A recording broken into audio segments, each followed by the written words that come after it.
Auzubillahiminash-shaytanir-rajeem. Bismillahir-rahmanir-rahim.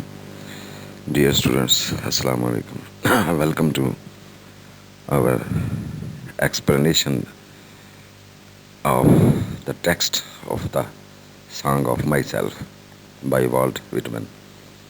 Today we are going to go through the first section of this poem consisting of 52 sections, but our study will be restricted to only first 7 sections of the poem. Let's start the section 1 of the poem. Introduction to the poem. Overall, Walt Whitman's Song of Myself is the most famous of the 12 poems originally published in Leaves of Grass in 1855, the collection for which the poet is almost widely known and respected. First published in 1855, Whitman made extensive revisions to the book, changing titles, motifs, and adding whole poems until 1881, and tinkering further till his death in 1892. The last version of the poems with which we are dealing. This revision that was done almost 8 times during his lifetime went on from poem to poem, especially this song included in our syllabus went under revisions, and he changed not only the title of the poem time and again, but also its contents were tampered with, revised, revisioned. The title song of Myself did not come about until 1881, going through various permutations that include a poem of Walt Whitman, an American Walt Whitman, and myself, and etc.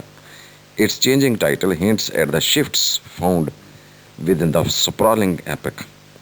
From the obvious Walt Whitman to the abstract myself, Whitman reveals his desire to examine the individual, the communion between individuals of the world, and the individual's place in this universe. Dear students, this poem on the whole is at once a meditation on what it is to be human, a song to the America that Whitman felt so passionately about, and a sermon about the equality of man. Its free verse construction, devoid of conventional meter and rhyme, mirrors the expansive, sensual, often sexual language that marked the poem as something totally new.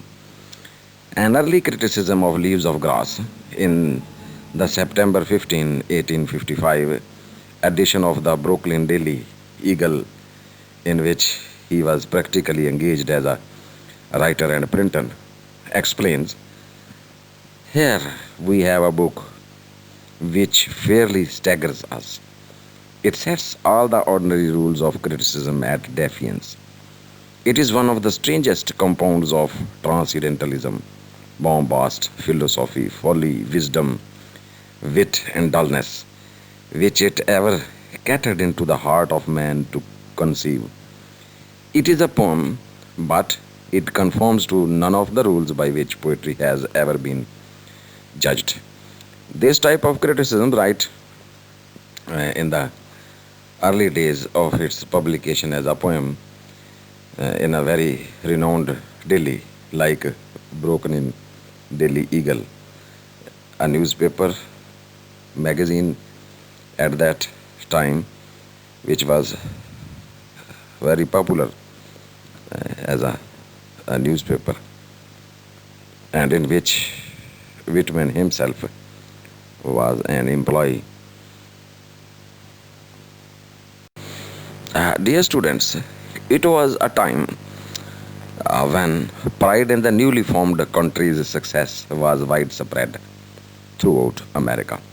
Yet no indigenous work of literature existed to reflect the native culture, the landscape, or the political idealization or idealism of America till the days of Whitman. Whitman responded to the call of the public with the earth shaking leaves of grass, rather, the first truly American collection of poetry written by a great American poet. I remember, my dear students, that before publishing Leaves of Grass, the collection of poems containing so many of his poems, Whitman worked as a newspaper apprentice, a teacher, a journalist, and a writer of short fiction. His working class background gave him compassion for the disenfranchised people, jobless, wandering. His passion for democracy and equality made him detest slavery.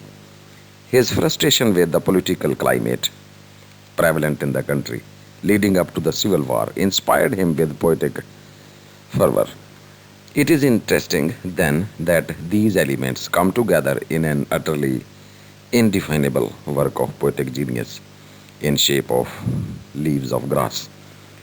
Poets, critics, other educationists, and many other people have failed to come up with a definitive interpretation of this song, although they have been working very hard on its contents, themes, but yet this book has to be explored fully, has not yet been completed as a critical look.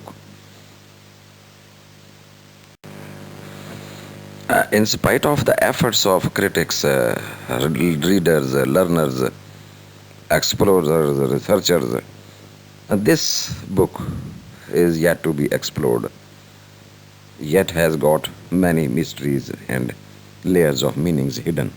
Countless books and papers have been written in an attempt to unlock the mysteries of Whitman's mystical, lyrical, poetic journey of the soul. In the end, most agree that the independent reader is responsible for making his or her way through this innovative, challenging, and thoroughly American poem. Dear students, as we will surely go through the text of this first section, the opening lines of the poem prepare the reader for what lies ahead. It might be called the background to this epic poem. The first introductory section, that is, you may call it the background to this large spread poem of its own kind, starting from I celebrate myself and sing myself, and what I assume you shall assume. For every atom belonging to me as good belongs to you. This introduces the universal I, sets the celebratory tone, and foreshadows the themes of equality, nature, and goodness. He goes on, I loaf and invite my soul, I lean and loaf at my ease, observing a spear of summer grass, equating the natural ease and comfort with which the eye observes a blade of grass to communicate with the soul.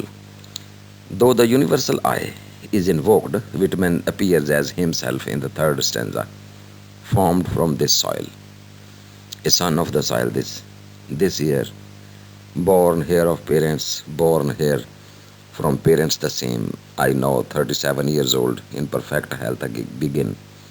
As Whitman, the man is born of the earth and the air. Whitman, the poet, is emerging as himself, as the poem itself, in these very lines of the beginning section of the poem.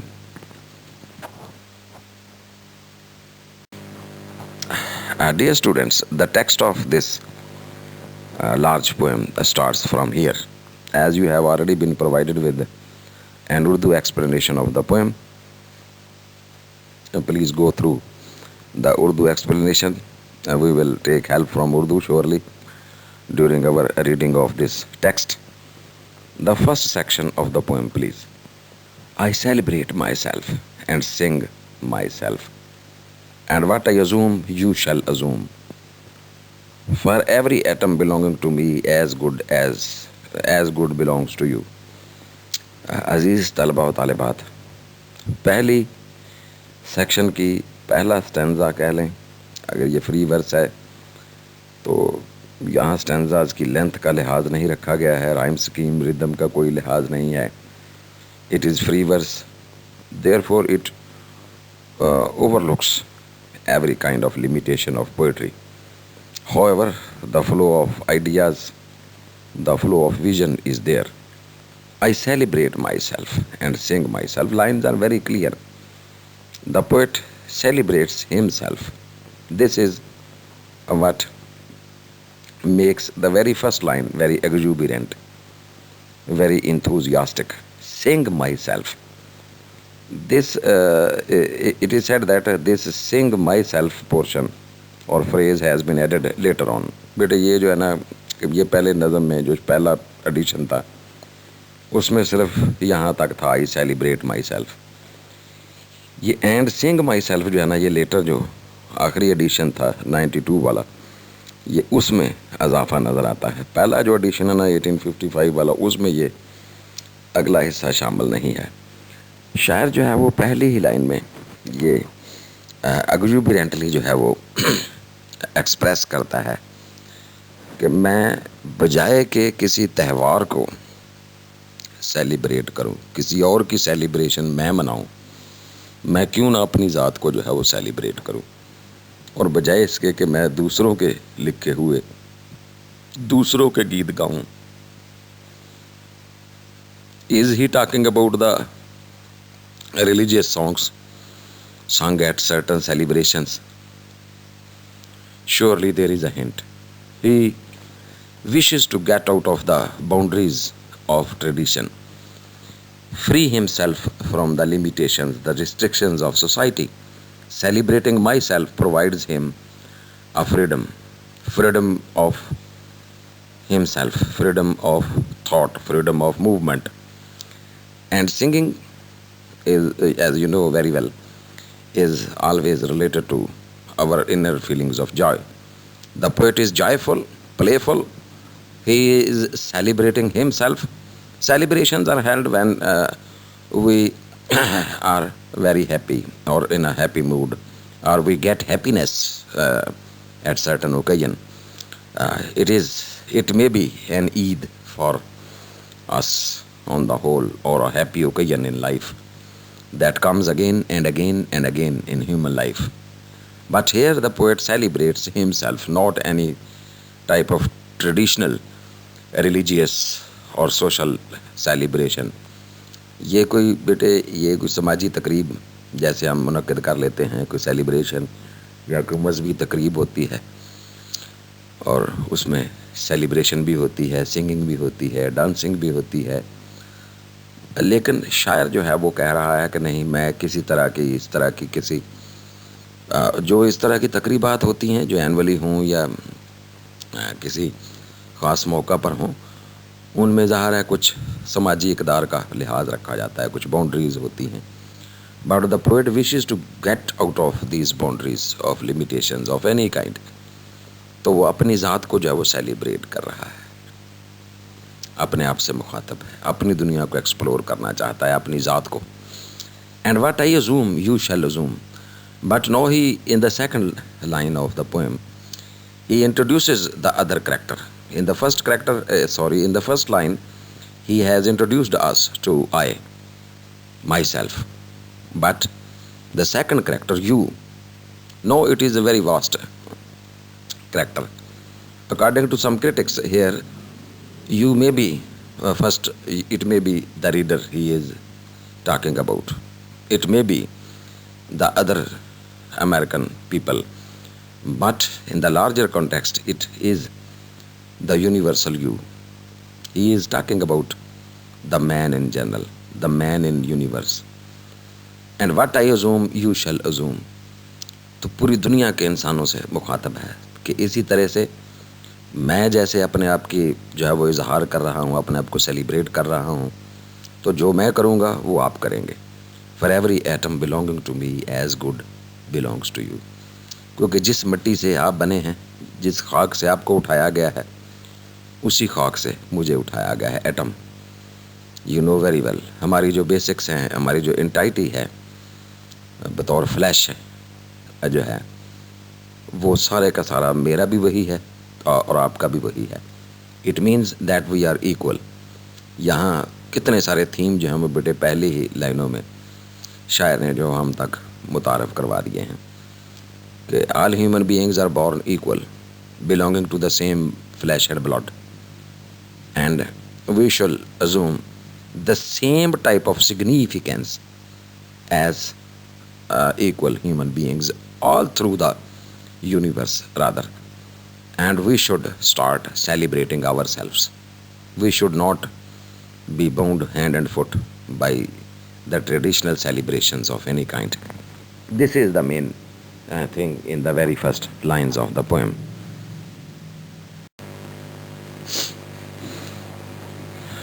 Coming on to the next stanza or the next portion of the first section, the poet uh, expresses, I loaf and invite my soul.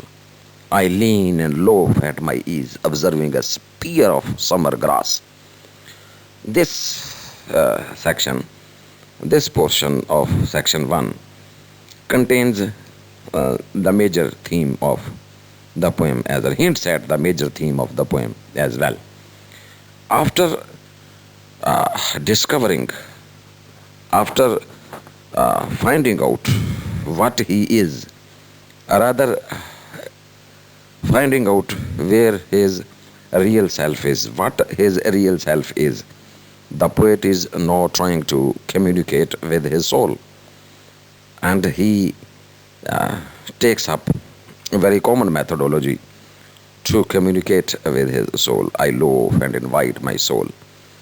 When he celebrates himself, sings the songs of himself, taking the significance of himself into consideration, taking himself as an important entity, providing and imparting significance, importance to himself, he is now able to find out his own soul.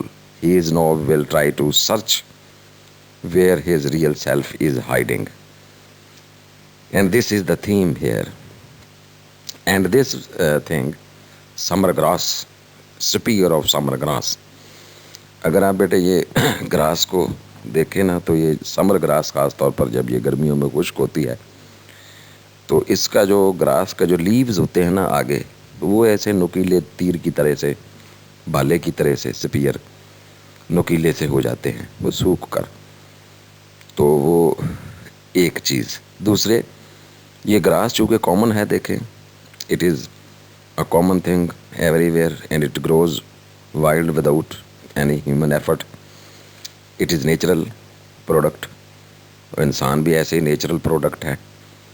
तो ये I loaf and invite my soul, तो देखिए loaf जो है लफ्ज़ों का चुनाव उसका ऑर्डिनरी है, common speech of everyday life.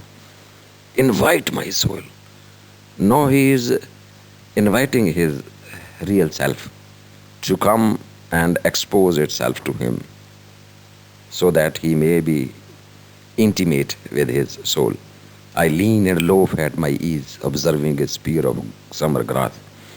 And to find out where his real self is, he is bending down to observe a very leaf of summer grass somewhere in the natural scene. झुका हुआ शायर जो है वो कहीं घास को observe कर रहा है कि ये यहाँ कैसे आई, ये क्यों है। उस घास की सोल पर गौर करते करते ये अपनी सोल को जो है वो डिस्कवर करने में कामयाब। क्या इसका मतलब ये नहीं है कि शायर का राब्ता जो है वो फितरत से हुआ? स्पीयर ऑफ समर ग्रास जो है वो फितरत से राब्ते की तरफ इशारा भी है।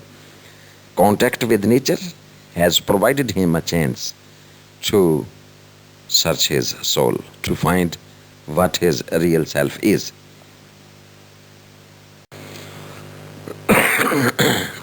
Dear students, then the poet goes on into the deeper sense of belonging, belonging to earth.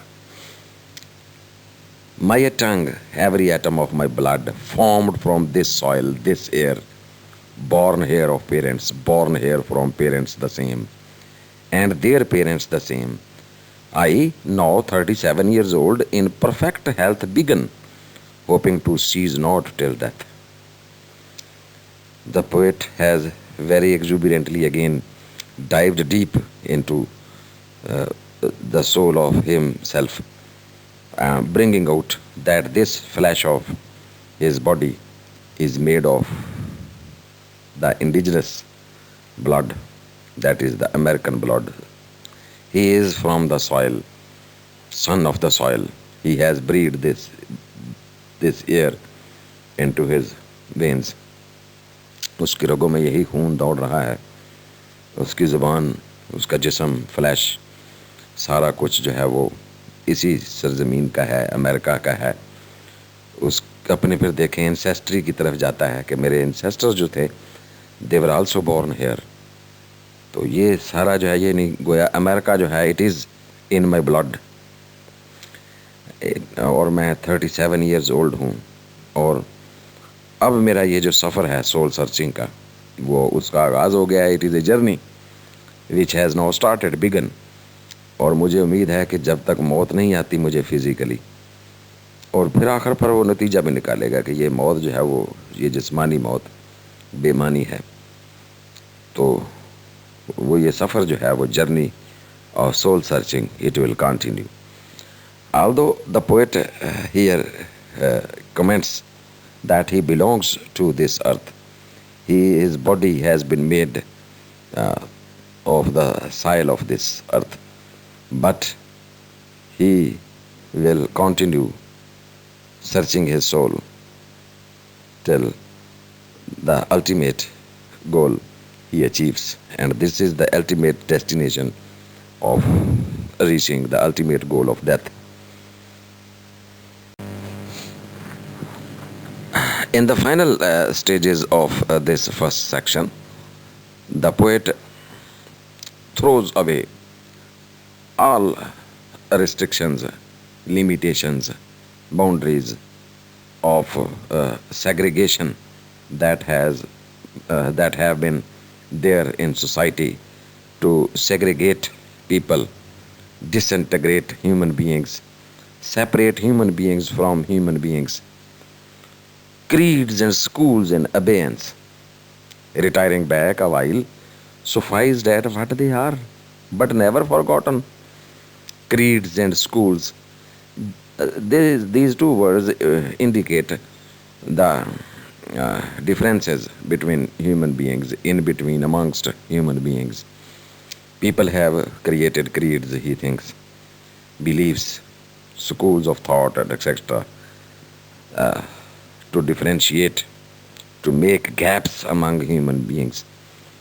तो बेटे इसलिए वो कहता है कि ये सब कुछ जो है वो एक तरफ रखते हुए जो इंसानी इख्तलाफात हैं, रेसेस के, रीजन्स के, कंट्रीज़ के, ये सब उस तरफ इशारा है इन द ब्रॉडर सेंस कि इंसान ने अपने आप को मुख्तलिफ हिस्सों में, टुकड़ों में, सेक्शंस में, फैक्शंस में, ग्रुप्स में, क्लासेस में, रेसेस में बांट रखा है. ये सब कुछ जो है वो एक तरफ, retiring back a while, suffice at what they are, but never forgotten. I harbor for good or bad, I permit to speak at every hazard. तो जब भी कोई परेशानी लाहक होती है तो मैं जो भी कोशिश करता हूँ गुड और बैड के लिए, तो मेरी एक ही वो ख्वाहिश है, एक ही प्रोक्लेमेशन है, nature without check with original energy. This is the return to nature, that is the call of the poet. Nature without check with original energy. It means that all human beings should throw away all boundaries of race, color, region, country, nationalism, everything, and should make themselves one humanity, living in the very lap of nature. Nature without check. There should be no boundaries at all, with original energy. Nature in its very original shape. In what shape? As human beings were born. It is the final message of the first section. बेटे ये जो इंसानी मुसावात है कि इंसान को जिस तरह से अल्लाह ने पैदा किया बग़ैर बाउंड्रीज़ के बग़ैर रंगो नस्ल के इम्तियाज़ के उसी तरह से we should make a return to nature.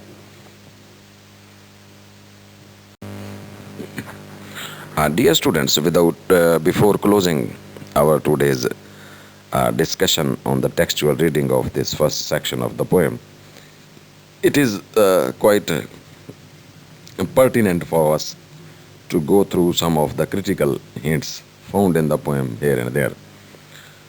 Whitman opens his poem with a conventional iambic pentameter line, as if to suggest the formal openings of the classic epics, before abandoning metrics for a free flowing line with rhythms that shift and respond to the moment, instead of invoking the muse, as has been a tradition in classical poetry, to allow him to sing the epic song of war, rage, and distant journeys.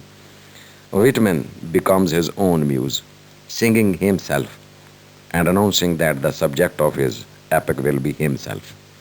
He celebrates that self, and the etymology of the word celebrate indicates to return to or to be frequented rather. It means that he will discover himself in this large journey of his own. Introducing this epic journey right in the shape of the classical epics, he just invokes himself, invokes no muse at all, the Greek gods of poetry, etc. From the very opening section of the poem, we come to know that the whole poem will be going to be, that is, Whitman's record of the self expanding out into the larger world, absorbing more and more experience, then contracting back or coming back into the self again, discovering that he can contain and hold the wild diversity of experience that he keeps encountering on his journeys through the world. He sets out to expand the boundaries of the self to include first all fellow Americans, then the entire world, and ultimately the cosmos in need. And dear students, throughout the poem, Whitman probes the question of how large the new democratic, global, universal, rather cosmic self can become before it dissipates into contradictions and fragmentations. And each time he seems to reach the limit, he dilates even more. In the first three lines, he abandons the two main things that separate people, that create animosity, jealousy, and war, beliefs and possessions. What I assume, you shall assume. For every atom belonging to me, belonging to you as good belongs to me. At every level of our being, we are incessantly transferring and exchanging materials, ideas, emotions, affections, etc. The atoms that yesterday composed a living core or a growing plant today are part of us, as the eternal atoms of the universe continue their non stop, ever continuous, incessant type of interaction and reshuffling, rearrangement. And this is what we call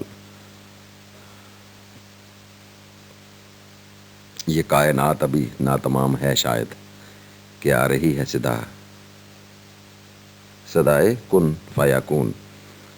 तो ये जो interaction और rearrangement of atoms है, it is a continuous process. It is never ending process of shuffling and rearranging of the universe and its atoms. Dear students, it is in this way that Whitman introduces us to his two main characters of this poem, I and you. This section begins with I and ends with you, just as the entire song of myself does the same. We experience the transfer of energy from Whitman's I to the you that we as readers learn to inhabit in this poem.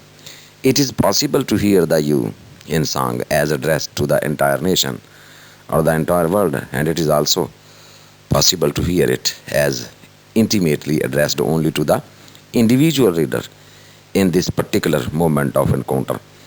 It is one of the most difficult words in the poem to translate, surely, because the second person pronoun in English is quite promiscuous.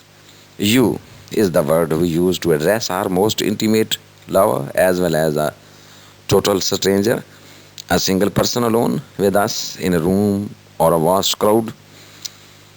Maybe Whiteman teases out all the implications of this promiscuous English pronoun that signals at once only you, a simple separate person, and also you in the enmeshe, the world of potentially intimate strangers who always hover around us, indicating that it can encompass the whole universe and the whole individuals living in the universe, ranging from an individual you, and coming on to the countrymen, the Americans, till encompassing all the collective use of the whole cosmos of the universe. And the speaker of the poem loafs and observes a spear of summer grass, and the entire poem is generated in that act of loafing and observing. Thinking of the land he grew up in and of his ancestors, he realizes that every leaf of grass is a sign of transference. Like the grass that grows from graves, as the atoms of the dead arise again out of the earth, and now give voice to him, forming the very tongue that will sing of his past. His organ of vocalization is literally made up of the atoms of the land he sings on and sings about. So, Song of Myself starts us out on what the poet will call a perpetual journey, one that turns into an escape narrative for all readers of the poem, who need to liberate themselves from all the enslaving beliefs and possessions that prevent individual growth, who need to put creeds and schools in abeyance and risk a journey that will take us beyond preconceived notions of good and bad, a journey that will allow us to confront the original energy of nature unchecked, nature freed of the restraints that we have all been taught to put on it. Dear students, then structurally speaking, the movement from iambic pentameter in the first line to the cadenced free verse in the manner of the psalms,